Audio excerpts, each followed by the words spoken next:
Bjarni Benediktsson, það hefur líka blásið Sjálfstæðisflokkinn á þessu kjörtímabili. Þú og Ólöf Nordal reyndust bæði flækt í aflandseyjamálið. Hanna Birna Kristjánsdóttir þurfti að segja af sér eftir lekamálið. Illugi Gunnarsson reyndist fjárhagslega háður fyrirtæki sem greiddi síðan götu á erlendri grundu. Hafa kjósendur einhverja ástæðu til þess að treysta Sjálfstæðisflokknum eftir allt þetta? Já, það sjálfsagt að menn spyrji sig að því á hverjum degi og kannski ekki síst þegar að nálgast kosningar. Sjálfstæðisflokkurinn hefur haldið kjörfylgi sínu allt þetta kjörtímabil það bil samkvæmt mælingum og við erum stolt af þeim árangri sem ríkisstjórnin sem við höfum átt aðild að að skila. Við erum stjórnmálaflokkur sem að vinna að hagsmunum landsmanna þannig að við viljum sjá lífskjörin í landinu fara jafnt og þétt upp á við. Og þetta sagði ég fyrir síðustu kosningar og þetta það sem við höfum gengið eftir.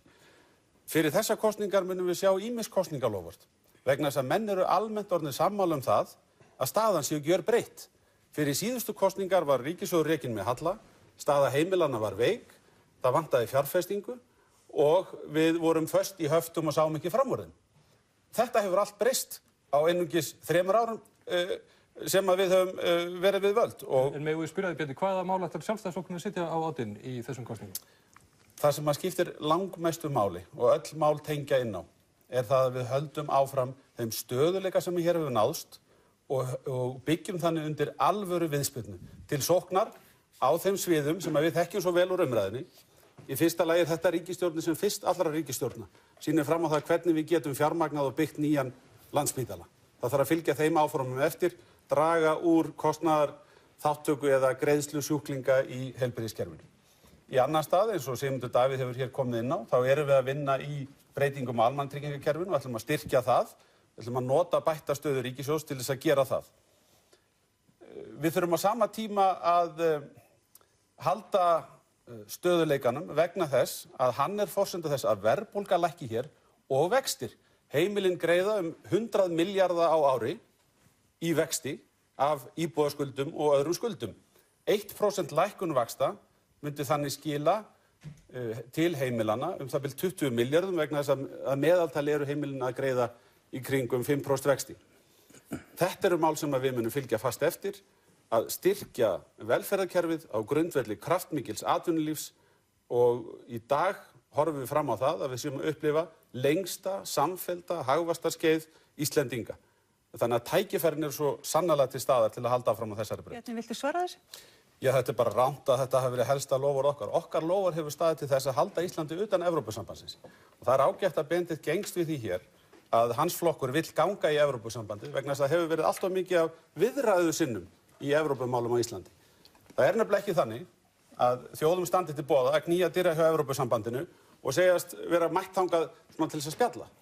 Það hefur engin áhuga að ræða við þjóðir sem eru komnar til að spjalla. Og það ekki hægt að leiða þjóð og það getur ekkert stjórnmálaafl látið taka sig alvarlega sem hefur eingöngu þá stefnu að spjalla saman við Evrópusambandið. Annaðhvort ætla menn að fara þar inn og sækja af alvöru og fá þá Evrópusambandið að borðinu eða menn sleppa því. Sjálfstæðisflokkurinn ætlar að sleppa því, því lofaði hann fyrir síðustu kosningar. Við ætlum að halda landinu utan Evrópusambandsins og það í samræmi við hverja einustu könnun. En þeir lofuðu líka það sem hefur verið gerð. Ég hef margoft farið yfir það hvernig það mál hefur verið. Hvernig dettur mönnum í hug að ein ríkisstjórn þar sem engin ráðherra styður inngöngu í Evrópusambandið og það ekki meiri hluti á Alþingi fyrir því að ganga í Evrópusambandið að slík ríkisstjórn eigi að fara að setja á stað viðræði við Evrópusambandið. Þetta ámar ekki þurfa að ræða hér af einhverju alvöru. En þetta svo augljóst og það sem líka augljóst það að okkar stefna í samræmi við vilja landsmanna. Það svo einfalt. Þá spyrjum við á móti hvernig datt nokkrum manni í hug að lofa því fyrir kosningar að það ætti að greiða þetta atkvæði? Í kjarnan vorum við að segja það að við erum viljug til þess að beita þjóðaratkvæðagreiðslunni til þess að höggva á hnúta þegar þess þarf með. Og í þessu máli þá atvikaðist þetta eins og það gerði. Kosningaúrslitin voru skýr, flokkarnir sem töluðu gegn því að gangi í Evrópusambandið, þeir unnu stórsigur, flokkarnir sem báru upp í Evrópusambandsviðræðurnar, Samfylkingin og Vinstri græn, þeir voru raskiltir í kosningunum. Þetta svo einfalt og hefur einhver séð einhver tímann könnun það að Íslendingar vilji gangi í Evrópusambandið. Hvers vegna vera að ræða þetta mál? Og hvers vegna vera að ganga til kosninga með það sem stefnu að ganga í Evrópusambandið þvert á vilja landsmanna? Það auðvitað galið. Það meira segja hörðustu Evrópusinnar hafa engan áhuga á því. Já, komið sæl. Öryrkjabandalaginu og þá aðildarfélögum þess sem eru 41 talsins og eru með 29.000 félagsmenn, það eru 9% þjóðarinnar, hefur oftsinnis verið lofað bót og betrun í ýmsum málaflokkum sem Öryrkjabandalagið leggur áherslu á. Og nú þætti mér vænt að heyra frá ykkur hvað ykkar framboð hyggjast gera til að bæta kjör og aðstöðu fatlaðs fólks, örorkulífeyrisþega og langveikra á næsta kjörtímabili. Og þá ég að horfa til barna og fullorðinsfólks í þessu samhengi og þá með tilliti til heilbrigðisþjónustu, atvinnu, náms, aðgengis og sjálfstæðs lífs. Bjarni?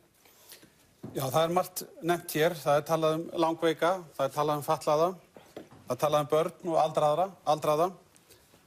Ég ætla að minna á það að fyrir á þessu árið þá breyttum við greiðsluþátttökunni þannig að við vorum sérstaklega að beina sjónum okkar að því vandamáli sem hafði byggst upp yfir tíma að þeir sem voru með mestu veikindin voru að greiða svimandi háar upphæðir. Og þessu var breytt á þessu ári og það var fyrsta skrefið í vegferð sem við höfum sett á stað núna að taka virkilega föstum tökum greiðsluþátttöku sjúklinga í þessu landi. Við munum fylgja því eftir með því að taka frekari skref og fyrst og fremst munum við setja í forgang eldri borgara, börn og langveika. Í öðru lagi þá vil ég nefna það að þegar kemur að öryrkjum og málefnum þeirra þá það er skaði að það skyldi ekki hafa klárað samkomulag við Öryrkjabandalagið eftir margra ára vinnu. En nú liggur fyrir þinginu nýtt frumvarp breytingar á almannatryggingalögum sem einkum snýra eldri borgurum, einföldun á kerfinu, meiri sanngirni, meiri gegnsæi, 5 milljarðar fara inn í kerfi til viðbótar sem munu nýtast eldri borgurum. En öryrkjarnir gátu því miður ekki lokið þeirri vinnu með okkur. Það sem að í málefnum beggja þessara hópa það að það eru of miklar skerðingar. Fólk sem hefur þó lagt eitthvað fyrir, það upplifir ekki nokkurn einasta ávinning af því þegar kemur á efri ár. Það jafn sett eins og það hefði ekkert lagt fyrir. Þess vegna höfum við alltaf talað fyrir frítekjumarki. Í tilfelli öryrkjanna erum við með annað vandamál. Það þetta, fólk hrætt við að fara út á vinnumarkaðinn. Ég talsmaður þess að við tökum upp starfsgetumat og látum á það að reyna að fólk geti bjargað sér sjálft. Sjálfstæðisflokkurinn flokkur sem ávallt hefur talað fyrir því að hjálpa fólki til sjálfshjálpar.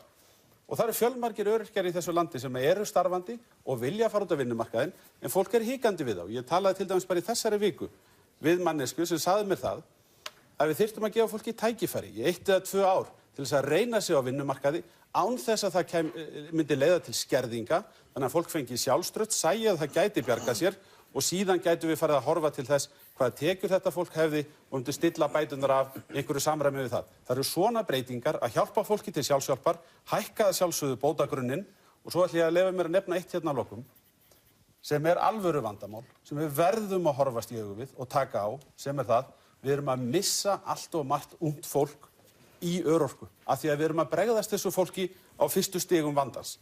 Geðheilbrigðisvandamál eru orðin 1/3 af vandamálum í almannatryggingakerfinu örorku megin. Ungir drengir eru að fara úr skóla, næst í félagsleg vandamál og skömmu síðar eru komnir á örorku.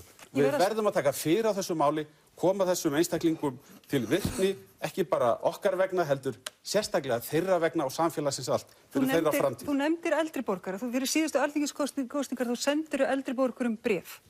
Þar sem þú lofaðir að afturkalla tekjuskerðingu aldraðra frá eftirhrunsárunum og afnema tekjutengingar ellilífeyris. Þú ert sjálfur fjármálaráðherra. Hvers vegna var ekki staðið við þessi lof? Þetta bara alrangt hjá þér. Við þessi lofur var staðið.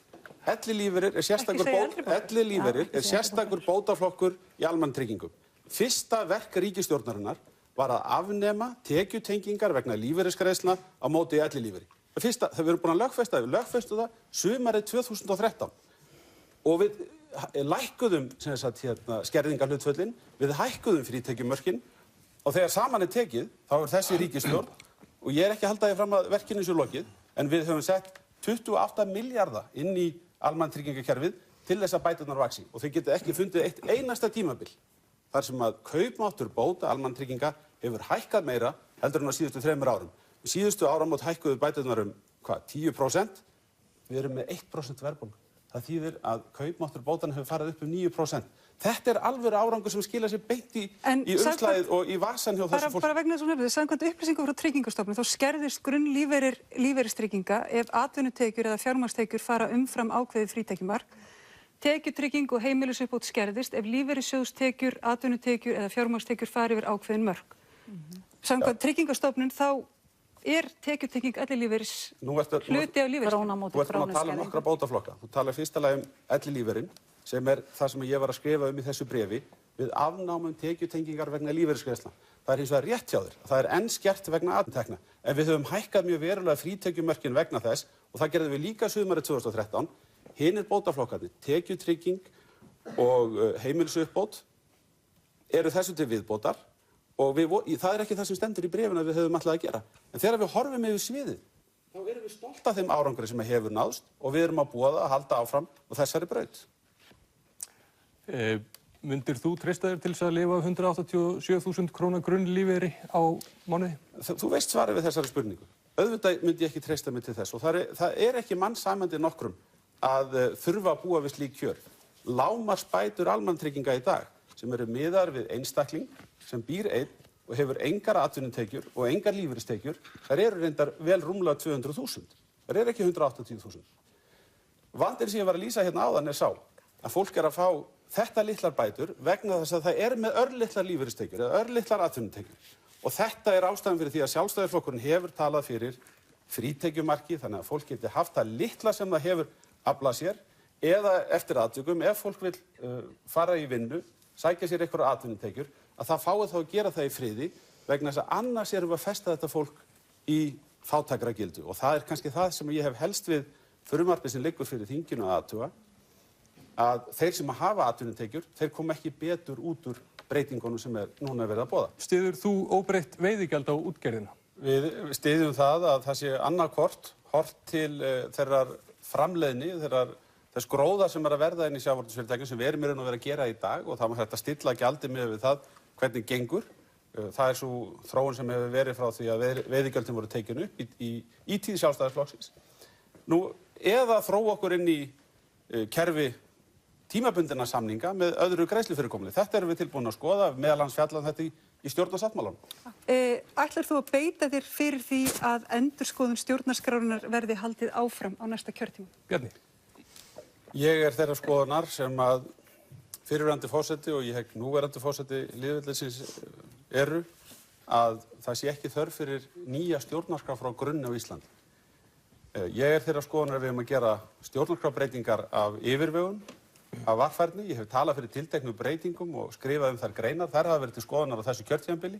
Það hefur því miður ekki tekist full samstaða það og ég tel enga þörf fyrir nýja stjórnarskrá og vil minna á það að þegar þjóðaratkvæðagreiðslan fór fram á sínum tíma þá var spurt ekki þetta stjórnarskráin sem þú vilt, heldur vilji menn að breytingar á stjórnarskráni grundvallist á starfi stjórnlagaráðsins. Það heyrast raddir, háværar raddirinnar úr íslensku samfélagi sem krefjast þess að við hlúum betur, miklu betur að íslensku heilbrigðiskerfi. Ef að þið endið í ríkisstjórn að loknum kosningum, hvernig hyggist þið setja saman heildarstefnu og hrinda í framkvæmd heilbrigðismál á Íslandi og hvernig ætlið að hunskast þess að fjármagna því margt sem samfélagið vill. Og síðan til þið svarið þessu, hvernig ætlist þið til þess að fólki í landinu trúi að þið komið til með að standa við það sem þið segið kosningu loknum? Já, ég til algjört forgangsmál að við höldum áfram uppbygginguna á Landspítalanum og ég til ekki annan valkost raunhæfan en að klára máli við Hringbraut. Við erum semst að full hanna meðferðarkjarnan sem hjartað í nýjum spítala og við höfum í langtímaáætlun okkar sýnt fram á það að við höfum efni á að byggja þennan spítala. Önnur forgangsmál í heilbrigðismálum snúa aðgengi að heilsugæslunni og hana þarf að efla sem svona fyrsta viðkomu staðar í heilbrigðiskerfinu hjá okkur og við höfum stigið skref til dæmis bara þessu ári til þess að efla heilsugæsluna og hana þarf ekki bara að efla hér á höfuðborgarsvæðinu heldur út allt land. Við þurfum síðan að taka á greiðsluþátttökunni. Ég var aðeins búinn að koma inn á það hér áður að við erum byrjuð að stíga skref þar og við þurfum að ganga lengra. Og markmiðið einfaldlega þetta hér. Efnahagur fólks á aldrei að ráða aðgengi að heilbrigðisþjónustu á Íslandi. Það bara einfalt, skýrt markmið sem við stefnum að uppfylla. Ég ætla síðan að nefna hér sérstaklega. Fólk spyr, höfum við efni á þessu? við höfum efni á þessu. Við erum fyrsta lagi búin að sýna fram á það að við getum byggt spítalann, en það er eðlilegt að fólk spyrja hvort við getum ekki gengið lengra. Og þá skal ég minna á það að við höfum fjármuni bundna víða sem við getum losað Má ég minna á það til dæmis að ríkið með bundna rúma 400 milljarða í fjármálafyrirtækjum. Þarf ríkið að vera bundið með tæplega 500 milljarða í fjármálafyrirtækjum? Ég segi nei. Að minnsta kosti að selja annað bankan, losa þannig það bil 200 milljarða, þá þarf enginn að velta því fyrir sér. Að við getum staðið við uppbyggingu í heilbrigðisþjónustu á Íslandi, greitt niður skuldir, hætt að borga vexti og mætt þessum markmiðum sem ég hef hér verið að lýsa. En það eru of margir að falla milli skips og bryggju, til dæmis með opinbera stefnu að greiða 80% tannlæknakostnaðar eldri borgara, en gjaldskráin hefur ekki verið uppfærð í mörg ár og nú sitja eldri borgarar uppi með 80% kostnaðarins en ríkið tekur eingöngu 20%. Og tannpínu, Bjarni. Já. Og tannpínu. Já, og hefur þess vegna tannpínu og aðra sjúkdóma í tengslum við það. Þetta er dæmumál sem verður einfaldlega að laga og fara í forgang. Í ríkisfjármálaáætluninni er gert ráð fyrir 30 milljörðum króna næstu árum verði bætt í heilbrigðiskerfið. Er þetta nóg? Það er eðlilegt að spurt sig hvort þetta sé nóg. Áðan töluðum við aldraða og öryrkja. Við gætum líka að tala hérna samgöngumál. Ég hef líka talað fyrir stöðugleika og ég hef talað fyrir ábyrgð í opinberum fjármálum. Við getum ekki bara að tala það hvað við ætlum að eyða miklum peningum í hina á þessa hluti hér og sagt síðan á sama tíma, svo viljum við að vextir séu mjög lágir og sambærilegir og í Noregi og já, alveg rétt, við ætlum ekki að hafa neina verðbólgu hérna og svo viljum við að launin hækki svona 10-15% ári. En er raunhæft að lækka greiðsluþátttöku fyrir 30 milljarða? Það þarf einhver raunsæi í þessa umræðu, ekki satt? Jú. Ef við viljum raunverulega áfram njóta góðs af því að hafa hér verðbólgu í kringum 1% eins og hún er í dag og ef við viljum raunverulega fá vextina niður, þá þurfum við að hafa okkur skynsamlega og forgangsraða mjög stíft. Og við getum ekki hækkað launum 15% á hverju ári. Er raunhæft að þið haldið ykkur við 30 milljarða inn í heilbrigðiskerfið á næstu árum og samt að lækka greiðsluþátttökuna? Í þessari áætlun sem þú ert að vísa til, þá erum við ekki að gera ráð fyrir því að bankin verði seldur að fullu til dæmis. Þannig að við getum skapað meira svigrúm, en við verum líka að gæta okkar í því að ríkið ryðjist ekki inn og sé á sama tíma og hér er verið að byggja iðnaðarfyrirtæki og einkageirinn er að fjárfesta mjög mikið, að ríkið ryðjist inn ef það er ekki pláss í hagkerfinu vegna þess að það mun ekki leiða til neins annars heldur en hærri verðbólgu, hærri vaxta sem lendir beint í fanginu á heimilunum. Og það þurfum við að passa upp á að gerist ekki og ég held því fram að þessi ríkisstjórn skili góðu verki þegar kemur að þessu, stífri forgangsröðun. Við höfum losað svona 20-25 milljarða sem áður fór í vexti sem við höfum núna til ráðstöfuna til að greiða laun opinberra starfsmanna og í önnur uppbyggingamál. Kári Stefánsson hefur óskað eftir að bregðast við. Við ætlum að leyfa honum að fylgja þessu eftir. Gjörðu svo vel. Og Bjarni Benediktsson, þú gast rétt, ég ætlaði að bauna á því annarri spurningu og hún hefur með þessa 5 ára ríkisfjáráætlun að gera. Nú vantar í hana í kringum 65 milljarða á næstu 5 árum svo hægt sé að reka Landspítalann með eðlilegu viðhaldi með því að taka á biðlistum, með því að bæta við læknum til þess að það sé hægt að reka þennan spítala af sömu gæðum og spítala í nágrannalöndum okkar.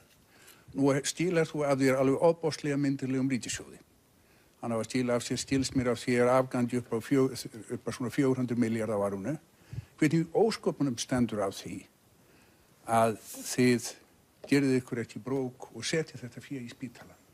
Númer 2, að samkvæmt í áætlun heilbrigðismál sem er til í uppkastformi í velferðarráðuneytinu, þá reiknið þið með því á næstu 5 árum að minnka greiðsluþátttöku fólks úr 18% í 15%, sem er smáræði.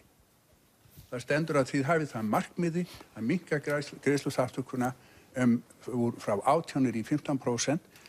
Hversni í ósköpunum skattleggið ekki bara fyrir þessu vegna þess að það er ókeypis skattlagning. Það kemur hvort eður úr vörsum fólksins í landinu. Þetta er ekki peningur sem er tekinn úr umferð sem myndi annars búið til verðmæti annars staðar. Það eina sem væri gert var að það væri verið að dreifa greiðslunni yfir langan tíma í stað þess að koma úr vörsum fólks þegar lasið og meitt og hefur stjartar tekjur. Takk fyrir þetta, Kári. Takk. Bjarni, viltu bregðast við? Já, ég skal bregðast við þessu. Það er ágætt að Kári er farin að vera aðeins raunsæri í hugmyndum vöntun á framlögum inn í heilbrigðiskerfið. Vegna þess að 11% talan af landsframleiðslu, hún kallar á það að við bætum á ári, takið eftir, á ári, 50 milljörðum í heilbrigðismál. Það er algjörlega óraunhæft og þetta er ekki mælikvarði sem í sjálfu sér skiptir öllu, heldur hljótu við ávallt að vera að horfa á aðgengi að þjónustunni og gæði þjónustunni. Hann heldur því fram að það vanti það bil 10 milljarða á ári til Landspítalans sem er rekinn fyrir 50 milljarða í dag.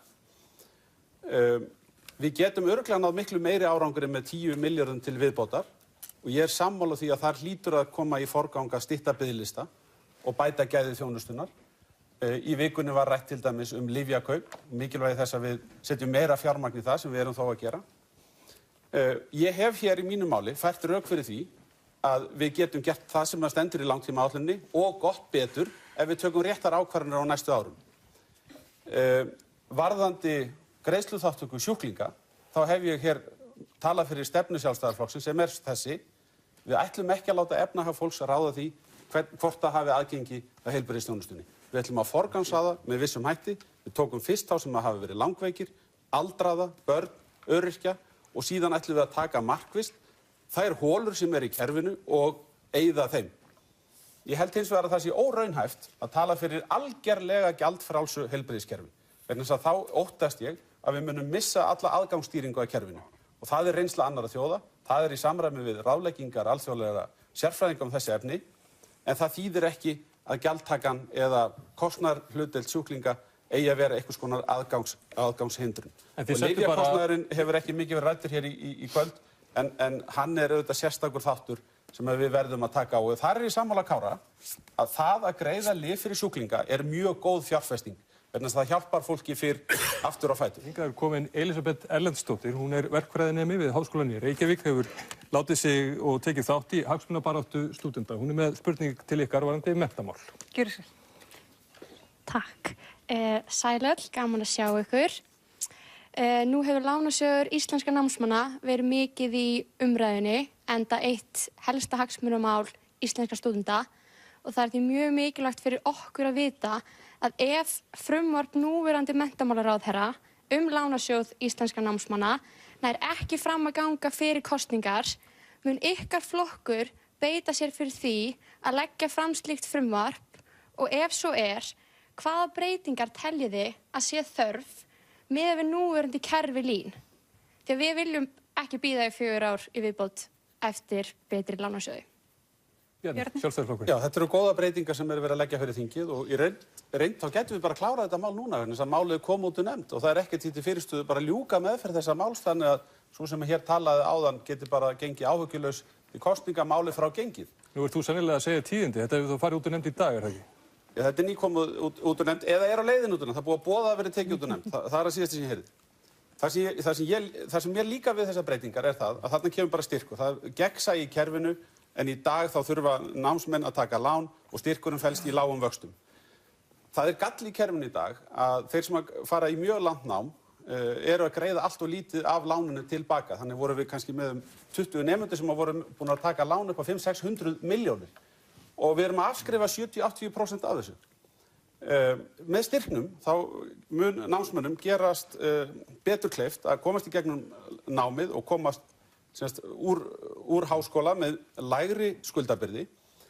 Það er ekki hægt að leysa hvers manns vanda við allar breytingar. Ef menn vilja síðan fara í tekjutengdar endurgreiðslur á námslánunum, þá eru menn afturfarnir inn í styrkjakerfið og það er vandamál. Við erum meira sem með lánasjóðskerfi í dag þar sem að 70 einstaklingur getur tekið 40 ára lán og hann endurgreiðir í samræmi við það sem hann hefur tekjur í framtíðinni. Þetta er auðvitað galið, þetta er ekki góð nýting á fjármunum. Við höfum að beina þessum fjármunum til unga fólksins, láta þau hafa alvöru styrk og valkost að taka lán ef þau þurfa á því að halda til þess að bæta framfærslu sína.